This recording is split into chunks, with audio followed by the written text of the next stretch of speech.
Good morning everyone. Good morning, मेरा नाम कांची है। तो आज का टॉपिक ऑफ डिस्कशन, इससे पहले मैं 3 रूल बता देती हूँ जितने भी लोग नए हैं।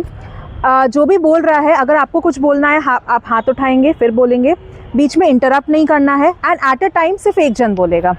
अच्छा, आज का जो टॉपिक है वो फूड क्वालिटी के ऊपर है। थोड़ा सा मैं इंट्रोडक्शन दूंगी, उसके बाद अपन चालू कर देंगे। तो जब अपन को 1947 में इंडिपेंडेंस मिली थी, अमंगस्ट मेनी अदर प्रॉब्लम्स, एक प्रॉब्लम हमारी फूड के साथ हो गई थी। जो ब्रिटिशर्स थी, उनकी पॉलिसी थी कि यहाँ पे एक्सप्लॉइट करके चीज़ों को बाहर लेकर जाएं। अच्छा, देने के लिए, हाँ, बाहर लेकर जाएं। तो हमारे पास जितने भी रिसोर्सेज थे, पहली बात तो हमारे पास टेक्नोलॉजी नहीं थी उनको डेवलप करने की। वो इतने एक्सप्लॉइट हो गए थे कि हम उतना प्रोड्यूस नहीं कर पा रहे थे। बंगाल फैमाइन जो हुई थी, one of the severe famines of the history, ये भी हो गया था। बहुत दिक्कत हो गई थी फूड की, लोगों को मिल नहीं रहा था, मैल न्यूट्रिशन हो गया था। तो फिर गवर्नमेंट ने सोचा, पॉलिसीज लेकर आए, टेक्नोलॉजिकल डेवलपमेंट, ग्रीन रेवोल्यूशन आया, वाइट रेवोल्यूशन आया, जिससे हम लोगों ने अपने प्रोडक्शन को बढ़ा दिया। एंड फूड, 3 चीज़ें, एक्सेसिबल हो गया, अफोर्डेबल हो गया, अवेलेबल हो गया। उसके बाद थोड़े टाइम पहले WHO, वर्ल्ड हेल्थ ऑर्गेनाइजेशन की एक रिपोर्ट आई जहाँ पे एशियन कंट्रीज़ में मैल न्यूट्रिशन वापस से आ रहा है। तो हमारे पास फूड अवेलेबल है, बट समहाउ उसमें से हम न्यूट्रिशन निकाल नहीं पा रहे हैं। और ये डायरेक्टली लिंक करता है आपकी फूड क्वालिटी के ऊपर। फूड क्वालिटी हमें पता है, आप किसी भी उस पे लेके चले जाओ, आप होटल्स के लेवल पे लेके चले जाओ या आप स्ट्रीट फूड के लेवल पे लेके चले जाओ, आप पैकेज फूड के लेवल पे लेके चले जाओ, इंडिया में इन पर्टिकुलर फूड क्वालिटी की जो क्वालिटी है वो डाउन होती चली जा रही है। अब डिस्कशन के लिए ओपन है, कौन बोलना चाहेगा? व्हाट आर द फैक्टर्स, क्यों ऐसे हो रही है, कैसे हम ठीक कर सकते हैं?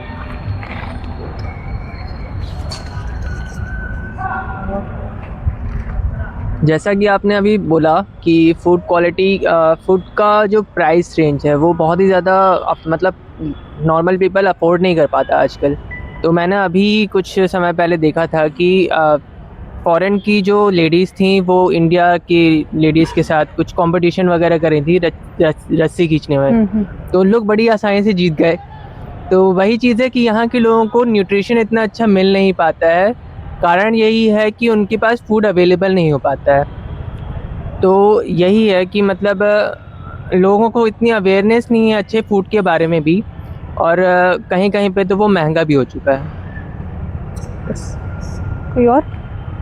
आप लोग भी बोलेगा ना, खड़े हो जाओ ना, थोड़ा तेज बोलना, क्योंकि आप जब खड़े होते तो वहाँ पे सुनाई नहीं देता है। मैं शायद थोड़ा सा इस चीज़ से डिसएग्री करूँगा कि फूड क्वालिटी या फिर न्यूट्रिशन नहीं है। न्यूट्रिशन काफ़ी कुछ है, वेज में भी और नॉन वेज में तो वैसे भी है ही। तो वेज खाने में भी काफ़ी न्यूट्रिशियस है, कुछ दालें और कुछ मिलेट्स हो गए और बाकी सारी चीज़ें हो गई, वो काफ़ी न्यूट्रिशियस है। बट वही है कि हमें शायद नॉलेज नहीं है उस चीज़ के बारे में कि हमें किस अमाउंट पे और उसको कैसे बना के लेना चाहिए। और काफ़ी कुछ हम टेस्ट पे भी डिपेंड करता है कि हमें वीट की आदत पड़ गई है, राइस की आदत पड़ गई है, और हमें दूसरी चीज़ में शिफ्ट होना वो हमारे लिए लर्निंग कर्व है, जो कि हम चाहते नहीं है। जो कि इनिशियली सबको डिफ़िकल्टी होती है पर वो करना नहीं चाहते। तो शायद ये चीज़ भी है कि हम दूसरी तरफ हम जा नहीं रहे, जो कि हमारे जो पूर्वज थे कह सकते हैं, वो बाजरा और मिलेट और ये सब चीज़ें कंज्यूम करते थे और वो काफ़ी हेल्दी रहते थे, और हम नहीं ले रहे हैं वो सारी चीज़ें। तो ये एक रीज़न हो सकता है। हेलो मैम, जैसे आपने बताया ना कि वाइट क्रांति चली थी और ग्रीन, तो अपन को एक रिवोल्यूशन इसमें भी लाना पड़ेगा, न्यूट्रिशन रिवोल्यूशन। इसके कार्यक्रम गवर्नमेंट चला रही है पर वो उसको उतने अच्छे से ज़मीन पर नहीं कर पा रही है। उनका एक प्रोग्राम चलता है, आहार पोषण अभियान, जो प्रेग्नेंट लेडी के लिए चलता है ओनली, पर उसको हमको ना अब सबके लिए चलाना पड़ेगा। अपने इंडिया में किसी भी चीज़ की कमी नहीं है, सिर्फ ओनली नॉलेज की कमी। टाइम पे नहीं पहुंच पा रहा है, नॉलेज की भी कमी नहीं है, पहुंच रहा है पर बहुत देर कर दे रहा है। तो उसको अपन को टाइम पे करना है तो सब चीज़ें बढ़िया होंगी।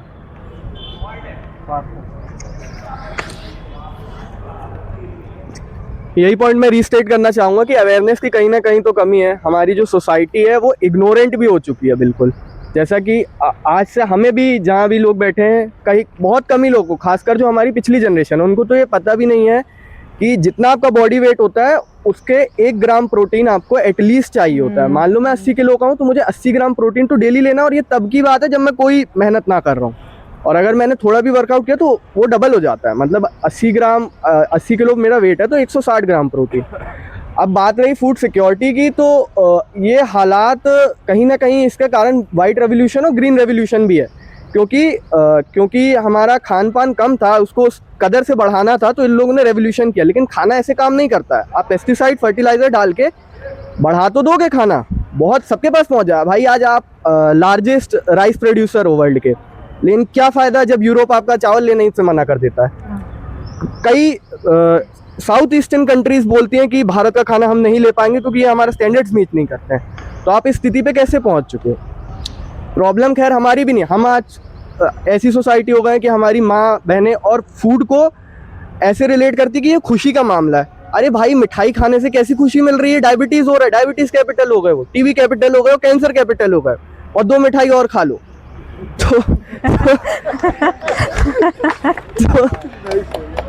तो ये कैसा खाने का मामला है भाई? मेरी माँ तो ये नहीं बोलती कि थोड़ा दूध और पी ले, मतलब हम किसी के घर पे जाते तो मुझे दूध तो ऑफर नहीं हो रहा है, मुझे पनीर तो ऑफर नहीं हो रहा, मुझे क्या ऑफर हो रहा है? 2 मिठाइयाँ ऑफर हो रही है। तो इससे मेरा तो कोई बेनिफिट है नहीं भाई।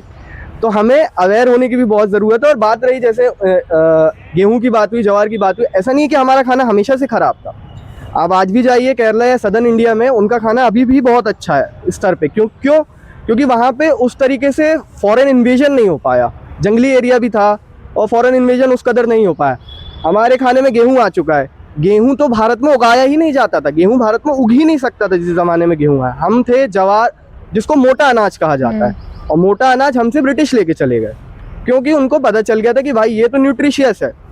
और ये जो उनका पतला अनाज था, जो कि गेहूं के बाद जिससे मैदा बन चुका है और जो कि हर कोई खा रहा है मोमोज के मज़े लेके, तो वो ब्रिटिश की गलती, वो सीधा हमारी भी गलती नहीं है।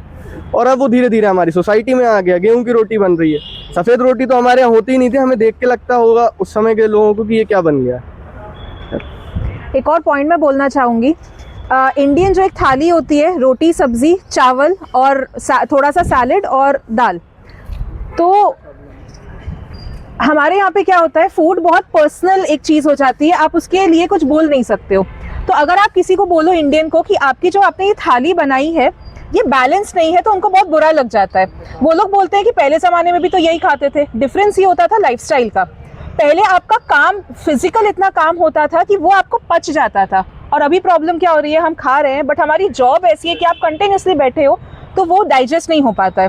तो आई थिंक थोड़ा चेंज, अवेयरनेस जैसा बोला गया, ये ज़रूरी है। और कोई?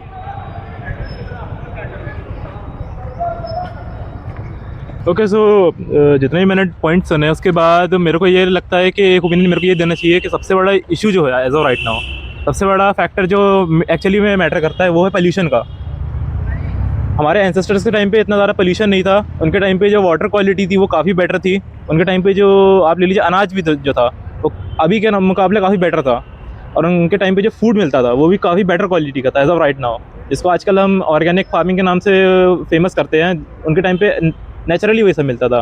अगर उनको चिकन भी खाना है, उनको एग्स भी खाने, तो काफ़ी अच्छी क्वालिटी के मिलते थे, आज की तरह नहीं मिलते थे। और उनके टाइम पे एक चीज़ ये चलती थी जो आजकल हम लोग कर रहे हैं, जो शायद कुछ लोगों को थोड़ी कंट्रोवर्शियल लगे, सीड ऑयल्स। सबसे बड़ा इशू सीड ऑयल्स है। अगर हम अपने एंसेस्टर्स को देखें तो उनके टाइम पे सीड ऑयल्स का उतना यूज़ नहीं होता था। अगर आप ये भी देखें, यूजुअली या तो मस्टर्ड ऑयल यूज़ करते थे या तो कोकोनट ऑयल यूज़ करते थे, जो कि हेल्थ के लिए कंपैरेटिवली सीड ऑयल्स के कंपैरेटिवली उतने हार्मफुल नहीं होते हैं। या फिर आप ले लीजिए घी यूज़ करते थे, या फिर इवन एनिमल फैट भी यूज़ करते हैं कुकिंग के लिए। ये थोड़ा सा कंट्रोवर्शियल हो सकता है कुछ लोगों के लिए, लेकिन एक्चुअली में यूज़ होता था इंडिया में। तो एक ऑयल का भी बहुत बड़ा फैक्टर होता है। आज के ज़माने में हम सीड ऑयल्स इतने ज़्यादा खा रहे हैं कि वो सीड ऑयल्स बहुत ज़्यादा इश्यूज़ करते हैं। उसकी वजह से ही हार्ट इश्यूज़ होते हैं, कार्डियोवैस्कुलर इश्यूज़ होते हैं, और ड्रिंकिंग काफ़ी ज़्यादा कॉमन हो गई है। और ड्रिंकिंग की वजह से क्या होता है, हमारे विसरल फैट ज़्यादा कलेक्ट होता है बॉडी में, जिसकी वजह से हार्ट इश्यूज़ होते हैं, डायबिटिक इश्यूज़ होते हैं, और जिसकी वजह से ओवरऑल डेथ लीड होती है। और इसके लिए मैं बोलूँगा कि एक और फैक्टर जो सबसे ज़्यादा मैटर करता है वो है कार्ब्स। लोग कार्ब्स को बहुत ज़्यादा प्रायोरिटी देते हैं, लोग कार्ब्स बहुत ज़्यादा खाते हैं। जैसे कि नाश्ते में खा लिया, दाल चावल खा लिया, रोटी खा ली, सब्जी खा ली। अब इसमें क्या है, स्टार्च है, कार्ब्स है, इसके अलावा और कुछ है ही नहीं। अब इसके अलावा कुछ है ही नहीं बॉडी में, बस वही जा रहा, तो फिर वो ओवरऑल कलेक्ट होता रहता है। अब हमारे आप ले लीजिए दादाजी के टाइम पे, आप ले लीजिए उनके टाइम पे तो खाने की इतनी ज़्यादा स्कैरसिटी होती थी कि उनको बस एनर्जी चाहिए रहती थी। तो इसलिए मैं बोलूँगा जो ब्रिटिश का एरा था उस टाइम पे हमारी डाइट में बहुत सारे रेवोल्यूशंस आए। इसलिए आप देखोगे कि हमारा फास्ट फूड भी आज के ज़माने में बस एनर्जी के अराउंड रिवॉल्व करता है। इसलिए आप देखोगे समोसे में आलू होते हैं, मैदे से बनता है, क्योंकि उसमें कार्ब्स और एनर्जी होती है। तो ये एक तरह से इंडिकेट करता है कि हमारे कल्चर में किस तरह से चेंजेस आए। 200 साल पहले या फिर मुगल्स के एरा के टाइम पे या फिर दिल्ली सल्तनत या फिर उसके भी पहले हम लोग इतना ज़्यादा कार्ब्स को नहीं खाते थे। हम आलू सब्जी भी इतना ज़्यादा नहीं खाते थे। मीट एक बहुत ही कॉमन था और ये थोड़ा सा कंट्रोवर्शियल लग सकता है, लेकिन ये एक्चुअली में था।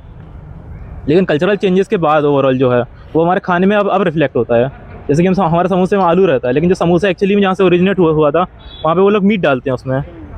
ये एक चीज़ रहती है।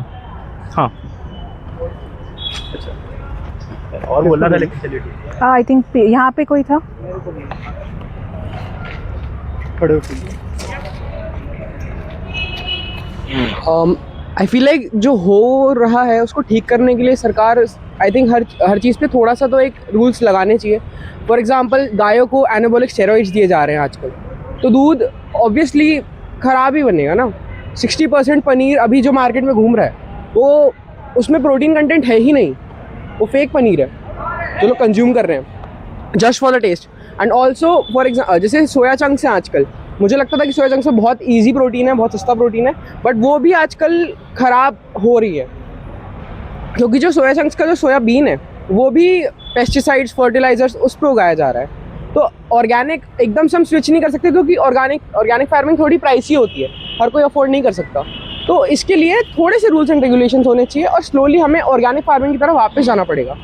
और मुझे ये लगता है कि आई नो कि पेस्टिसाइड्स फर्टिलाइजर्स बहुत ज़रूरी है क्योंकि हमारी आबादी इतनी है कि कितना भी कर ले आदमी नहीं कर पाएगा प्रोड्यूस इतने सारे लोगों के लिए ऑर्गेनिक।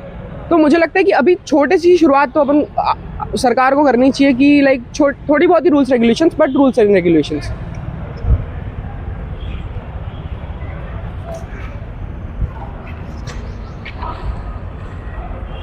जैसा कि मेंशन किया भाई ने अभी कि हमें ऑर्गेनिक फार्मिंग की तरफ जाना चाहिए। ये जो टर्म है ऑर्गेनिक फार्मिंग, ये खुद में ही एक बहुत बड़ा फेलियर है। भाई आपको ऑर्गेनिक की तरफ जाना क्यों पड़ रहा है? आप फर्टिलाइज़र और पेस्टिसाइड क्यों नहीं यूज़ कर पा रहे हो? मतलब क्यों यूज़ कर रहे हो इतनी? अब आपकी इतनी ज़मीनें, भारत एक कृषि राज्य हुआ करता था, आज भी हम के कृषि राज्य हैं। हमारे पास गंगा है, यमुना है, नर्मदा है, लेकिन सब कुछ पोल्यूटेड, पानी नहीं। जहाँ से ग्रीन रेवोल्यूशन स्टार्ट हुआ है, अगर आप रिपोर्ट्स देखिए तो पंजाब का पानी सबसे ज़्यादा पोल्यूटेड है। पंजाब का ग्राउंड वाटर पीने लायक नहीं है, पंजाब में नदियों में पानी पीने लायक नहीं है। तो इस स्थिति पे आप पहुँच कैसे गए? और एक चीज़ थोड़ी कंट्रोवर्शियल हो सकती है, लेकिन मैं ये कहना चाहूँगा कि जैसे कि फूड सिक्योरिटी की बात कर रहा हूँ, तो जो फूड सिक्योरिटी को उसके लिए एक संस्थान बनी हुई है, सरकार ने एक संस्थान बनाई हुई है, लेकिन मैं कहूँगा कि वो एक टेररिस्ट संस्थान है जिसने वो फसाई नहीं, वो कसाई है। तो क्योंकि अगर ये काट दे, वो फसाई नहीं, वो असल में कसाई है। अगर जैश ए मोहम्मद और लट्टे के बाद किसी ने लोगों को मारा है तो वो फसाई ने मारा है भाई, वो आज भी मार रहा है। और हमें अवेयर भी होने की ज़रूरत है। जैसा कि भाई ने बोला कि हम कार्ब इंटेक ज़्यादा कर रहे हैं, और खैर कल्चरली ये आ भी गया, और ये आया नहीं है, ये एम्बेडेड किया गया है ताकि हम मजदूरों की जगह काम कर सके। वो ब्रिटिश हमें मजदूर और मजबूर बनाना चाहते थे, जो भी फॉरेन इन्वेडर थे वो हमें मजदूर और मजबूर बनाना चाहते थे, इसलिए उन्होंने हमारी डाइट को भी इस तरीके से किया। लेकिन हमारी डाइट अगर देखी जाए तो, और डाइट जो है वो कल्चरली ट्रेडिशनली की बात नहीं होती है, डाइट हमेशा से बनती थी जियोग्राफिकली।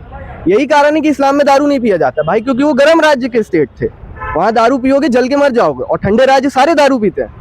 ये कोई रिलीजन और उसकी बात नहीं, ये ज्योग्राफी की बात। भारत में दारू नहीं थी, क्यों नहीं थी? क्योंकि हम गर्म राज्य, ये ज्योग्राफी की बात है। और एक चीज़ और बोलना चाहूँगा कि इसको अपने इमोशन से हटाना होगा और टेस्ट से हटाना होगा। लोग, आप बोलते हो कि भारत का खाना स्पाइसेस अच्छा है, अरे भाई ये आप इसको फ़ायदे में लीजिए, ये आप इसको चढ़ाइए ना। आज मैं देखता हूँ चढ़ाते हैं यूरोपियंस को, ये क्या कच्चा आलू खाते हैं, ये क्या खा रहे हैं। हमारे यहाँ क्या खाया जा रहा है? 4 पराठे खाने के थोड़ी अजवैन हो जाती, थोड़ा सा गैस बन थोड़ी अजवैन हो जाती, गैस बन रही पापा। अब बड़ी मुश्किल से, मैं अपने घर की बात बताता हूँ, पापा जी का मैंने काफ़ी कार्ब्स और ये इंटेक कम कराया, उनको बड़ी मुश्किल से मैंने अंडा चालू करवाया। खैर काफ़ी एथिकल रीजंस, और उसके बाद उनको अंडा जैसे तैसे चालू किया, क्योंकि वो one of the finest source of protein है, सारे अमीनो प्रोफाइल कंप्लीट है उसमें, वो चालू करवाया। अब जैसे ही वो चालू हुआ अगले दिन न्यूज़ आ गई कि अंडे में कैंसर, कार्सिनोजेनिक। पापा बोल रहे हैं तो इससे अच्छा तो मैं डायबिटीज से धीरे धीरे मर जाता। अच्छा, पापा को इस बात की टेंशन नहीं कि वो कैंसर है, उनको इस बात की टेंशन है कैंसर हो गया उनके बाल चले जाएंगे। तो ये तो कहानी बन गई। इस तरीके की संस्थानें चल रही हैं, इस तरीके का खाना चल रहा है, पानी चल रहा है, तो आपको खुद में ही बेहतरी रखनी पड़ेगी।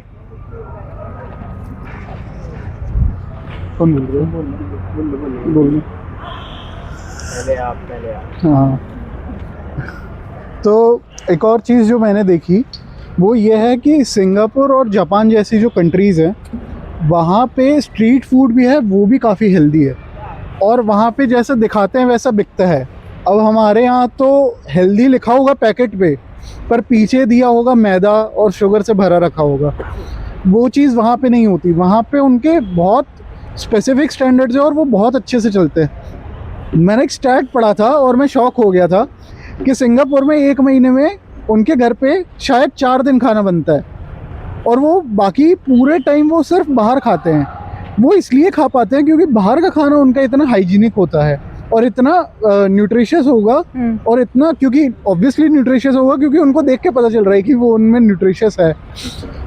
तो ये सारी चीज़ें कि हमें स्ट्रीट फूड तो हमारा एकदम ही जा चुका है। आज कोई अगर हेल्दी कैफ़े खोलेगा, जो कि खुला हुआ है शायद अपने यहाँ पे, कि वो सूप सेल करते हैं हेल्दी, हाँ। कोई नहीं जाता उनके यहाँ, एकदम भीड़। वहीं पे अगर हम चले जाए 19 पिज़्ज़ा और फलाने ढिकाने जगह, वहाँ पे एकदम भीड़ लगी रहेगी और सब कुछ होगा, सब खा रहे होंगे। नहीं, वो भी अफोर्डेबल है, सूप वाला भी। अच्छा, वो तो सुपर अफोर्डेबल है। मुझे भी बोलना है। तो या जैसे तेजस ने भी बोला कि वहाँ का स्ट्रीट फूड बाहर का अच्छा है, मैम ने बोला सेडेंट्री वाला है, अब भाई ने बोला कि फसाई कसाई है एंड लाइक सिस्टम बेकार है, एंड हमने बोला कि पहले अपनी डाइट ऐसी नहीं होती थी, अब चेंज हो गई, पहले हमारा गेहूँ नहीं था। तो द पॉइंट इज कि सिस्टम बेकार है, चीज़ें बेकार है, चेंज हो चुकी हैं, ठीक है। अब हम सोल्यूशन पे क्या आएंगे? लाइक अगर हम इंडिविजुअल पे आएँ तो आफ्टर ऑल कि हम दो सिनेरियो सोच सकता हूँ। पहला सिनेरियो है कि पुराने टाइम पे डिसिप्लिन नहीं होता था, जो खाना था वो तो था ना, लाइक जो खाना है वो इंसान वही खाएगा। आज के टाइम पे अगर आपको अच्छा रखना है खुद को, डिसिप्लिन आपको मेंटेन, लाइक सिस्टम आपके अगेंस्ट काम कर रहा है, तो आपको खुद को रखना पड़ता है कि नहीं भाई मैं वही खाना खाऊंगा जो मेरी बॉडी को अच्छा है। एंड द पॉइंट इज कि वो हर कोई नहीं कर पाता। फर्स्ट ऑफ ऑल कि आखिरकार आप थक गए हो ऑफिस के दिन के बाद, आप चाहोगे ना कि कोई यार ऐसी चीज़ मिले कि अच्छा खाने को मिले, टेस्टी खाना मिले। हर रोज़ अगर आप वही चीज़ खाओगे तो आप भी बोर हो जाते हो, और हर किसी के पास इतना टाइम नहीं होता कि भाई वो अपने लिए हर रोज़ खाना बना पाए। ऐसे कॉर्पोरेट एम्प्लॉयज़ या अगर किसी ऐसे के बारे में सोचो जो अकेला अगर अपने अपार्टमेंट में रह रहे, तो आप टिफ़िन चालू करवाओगे या फिर आप ट्राई करोगे कि आप 2-3 दोस्तों के साथ रहो कि वो बना दे खाना। But it's not always the point कि आप हर बार वो मेंटेन नहीं कर पाते। बहुत सारे लोग फैमिली से दूर रहते हैं, घर पे तो खाना अगर मम्मी को आप बोलोगे तो वो आपके लिए अच्छा बनाएंगी, but not everyone has that. तो अगर खुद की इंडिविजुअल चॉइस पे भी आए तो it's a really hard choice कि हम फूड क्वालिटी अगर 60% मार्केट में ख़राब मिल रहा है पनीर, तो 40% अपन ला भी सकते हैं अच्छा, बट इट्स नॉट कि हम हर रोज़ उसको कर पाएँ, बिकॉज हमारे आसपास वही चीज़ें फैली हुई हैं। तो individual responsibility is the most important, crucial, but that is also really hard at this time. थोड़ा सा मैं भी बोल लूँ। मेरे साथ सिर्फ एक छोटी मुसीबत है, ये यहाँ रखा हुआ है। मेरे साथ सिर्फ एक छोटी मुसीबत है। अपन कभी भी कोई टॉपिक ऑफ डिस्कशन सुनते हैं तो मैंने लास्ट टाइम ही बोला था, हमारे पास कुछ चीज़ें बदलने की ताकत नहीं है, कुछ भी कर लो। हम पे एथिकल लोड भी बहुत है खाने को लेकर। There is a veg, there is a non veg and there is a vegan, ठीक है। उसके बाद एक प्रॉब्लम है कि फिर वही बात आती है कि हम ना जब भी कोई अपन को टॉपिक मिलता है ना, you will talk about problem, वो हम सबको मालूम है, तो वो तो हम करेंगे ही। उसके बाद हम सल्यूशन भी ढूंढेंगे इंडिविजुअली। आपके पास क्या सल्यूशन है वो मैं अपना बताता हूँ, ठीक है। सबसे पहला टेरेस गार्डन, मिर्ची, धनिया, नॉर्मल हर्ब्स, चाहे वो वीट ग्रास हो, जो नॉर्मल चीज़ें खाने में स्वाद बढ़ाती हैं, वह आराम से आप टेरेस में उगा सकते हो, बहुत ज़्यादा लोड नहीं लगता। हिंदुस्तान की मिट्टी धीरे धीरे ख़राब हो रही है, बहुत ज़्यादा।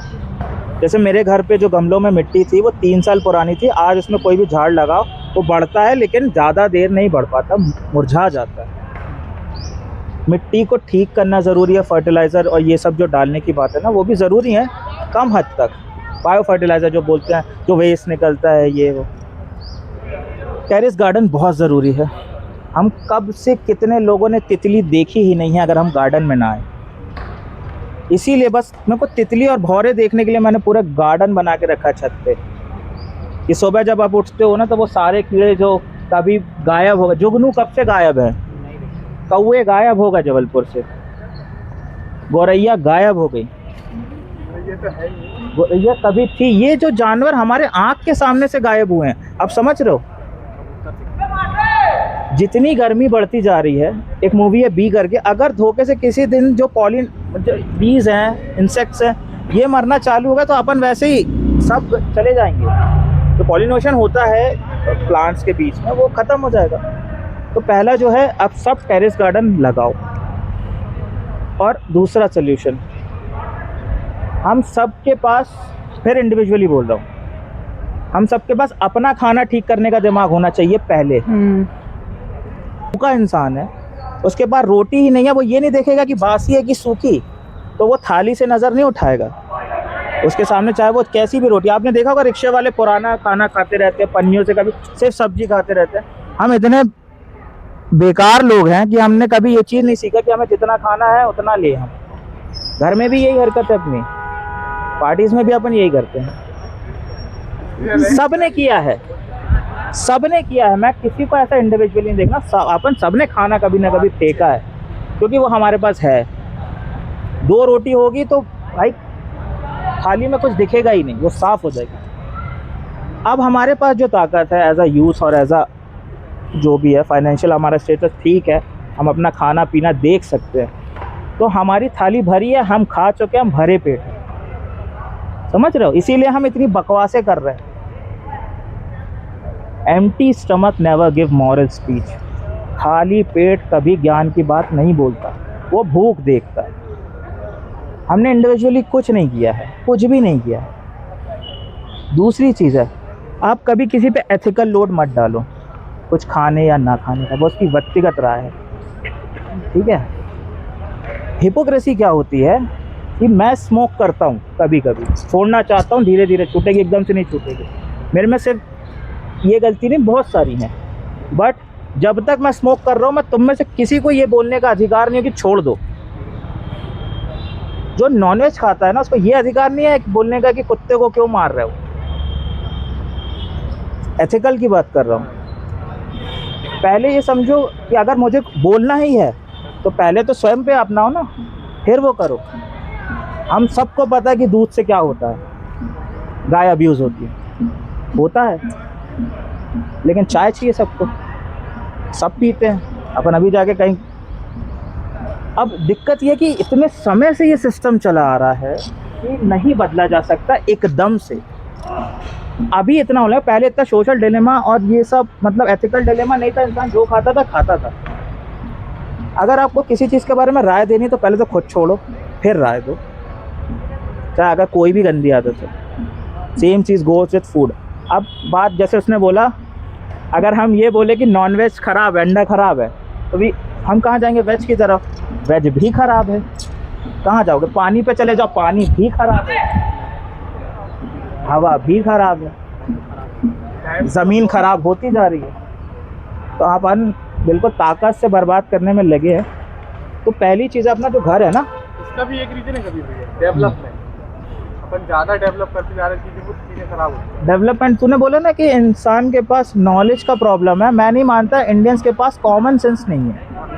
आई थिंक कि नॉलेज बहुत है, सब ज्ञानी है यहाँ पे, you me and everybody here, सब पता है कि क्या खाना है, क्या नहीं खाना, क्यों खाना है, लेकिन हम जानबूझ के, इग्नोरेंस इतना ज़्यादा है ना इंडियंस में, फॉर ग्रांटेड लेते हैं। दूसरी चीज़ है, हम बचपन में ही अपन को किताबों में सिखाते हैं बैलेंस डाइट। अब बैलेंस डाइट जैसा अपने यहाँ कुछ नहीं है, क्योंकि अपना जो मतलब इवॉल्व हुआ है ना अपन चावल और गेहूं के साथ, वो थोड़ा अलग तरीके से है। अपने माँ बाप को एक चीज़ ज़रूर बताना, या कोई भी छोटा भाई, प्रोटीन का मतलब गलत नहीं होता। प्रोटीन का मतलब हमेशा इंसान क्या ले लेता है? ड्रग ले लेता है, क्योंकि बंदा जिम जाता है तो प्रोटीन लेता है। नहीं, कोई भी इंसान प्रोटीन ले सकता है। That protein is safe for everybody, ठीक है। 2 टाइप के उसमें प्रोटीन भी होते हैं, एक शुगर लेस होता है, एक आइसोलेटेड होता है, जो आप अपने माँ बाप को दे सकते हो। अगर आपके माँ बाप को शुगर है तो डॉक्टर्स के पास जाओ, बाकायदा पूछो, और प्रोटीन उनका इंटेक ज़्यादा बढ़ाओ। क्योंकि एक समय अभी क्या हो गया, अपन सब जानते हैं कि अपने माँ बाप कुछ ना कुछ उनको बीमारी छोटी मोटी सबको है। डॉक्टर्स उनको क्या कर रहे हैं, भर के दवाइयाँ दे रहे हैं। ये आप लोगों की जिम्मेदारी बनती है पहले तो ये कि आपके माँ बाप के लिए कितनी दवाइयाँ ज़रूरी हैं, ठीक है। क्योंकि वो 10 दवाइयाँ लिख देते हैं, हम अपने माँ बाप को 10 दवाइयाँ देने लगते हैं, लेकिन वो कब तक की ज़रूरत है ये आप लोग को देखने की ज़रूरत है। माँ बाप नहीं समझते ये बात, ठीक है। कब बंद करनी है ये भी पता होनी चाहिए दवाई। ये सब आप देखो, उनका फूड चार्ट आपको देखने की ज़रूरत है।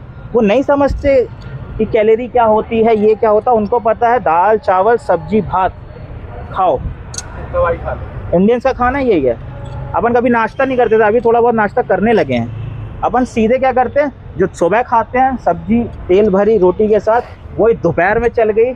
अगर शाम तक वो चल पा रही है तो सुबह की रोटी चाय के साथ चल जाती है, फिर शाम होते तक फिर दाल चावल बन जाता है, और अपन गधो टाइप खा के सो जाते हैं।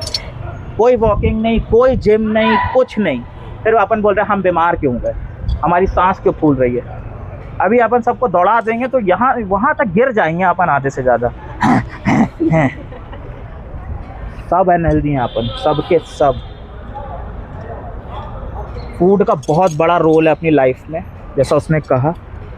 प्रोटीन इंटेक कौन कैसे ले रहा है ये अपन को यहाँ पे नहीं समझाना है। एथिकल डिलेमा किसी को नहीं देना है कि तुम ये खाओ वो खाओ, लेकिन आप जो खाते हो जैसे खाते हो उसको सही से खाओ, देख के खाओ, समझ के खाओ। दैट्स ऑल मेरा। Anyone else? एक लास्ट चीज़ बोलना चाहूँगी। जो बोला गया कि थोड़ी रिस्पॉन्सिबिलिटी खुद के भी ऊपर लेनी है। तो जैसे अगर आप एक केचप का पैकेट खरीदते हो, ऊपर लिखा रहता है 100% रियल टमेटोज़, पीछे आप देखोगे कंटेन्स आर्टिफिशियल फ्लेवरिंग, और इतनी सारी चीज़ें पीछे रहती है जो समझ में भी नहीं आती कि ये होता क्या है। तो एक बहुत अच्छी चीज़ चालू हुई है, जब मैं इसके बारे में रिसर्च कर रही थी, जो फूड फार्मर है उन्होंने एक मूवमेंट चालू किया है, इंडिया रीड्स द लेबल, जिसमें सिखाया जाता है कि पीछे जो चीज़ें लिखी हुई हैं उसका एक्चुअल मतलब क्या है, जो आप खा रहे हो वो क्या खा रहे हो। तो आई थिंक वो एक सीरीज़ सबको देखनी चाहिए। हमें खुद को अवेयर होना चाहिए कि हम अंदर डाल क्या रहे हैं। और आसान तरीका, जैसा उन्होंने बोला, लेवल देखने का सबसे आसान तरीका है भाई, जो आपको नहीं पता है क्या है इसका मतलब नहीं खाओ आप। ये इथाइल मिथाइल सिथाइल और ये कार्बन के कंपाउंड्स लिखे रहते हैं जो 10-15, वो आपके खाने के लिए नहीं बने, वो प्रिजर्वेशन और सिर्फ पचाने के लिए बने। तो आप उसको अवॉइड करोगे, आधी चीज़ें वैसे ही सीख हो जाएंगी। और आप अपने इमोशंस और टेस्ट को आपको साइड रखना पड़ेगा, क्योंकि जिस स्थिति में हम पहुंच चुके हैं, आप इमोशंस तो भाई, अगर आप चिकन नहीं खा रहे, चलो एथिकल रीज़न है, तो क्या दूध का रंग भी लाल है? दूध भी ऐसे ही थोड़ी आ रही, दूध का रंग भी लाल है। तो आपको इमोशन और एथिक्स साइड रख के आपको सोचना पड़ेगा इंडिविजुअल हेल्थ के बारे में, जैसा कि उन्होंने पूरा अभी एक्सप्लेन किया। इंडिविजुअली आप सही रहो, घर और परिवार की हेल्थ देख लो, बाहर बाकी सब सही हो जाएगा।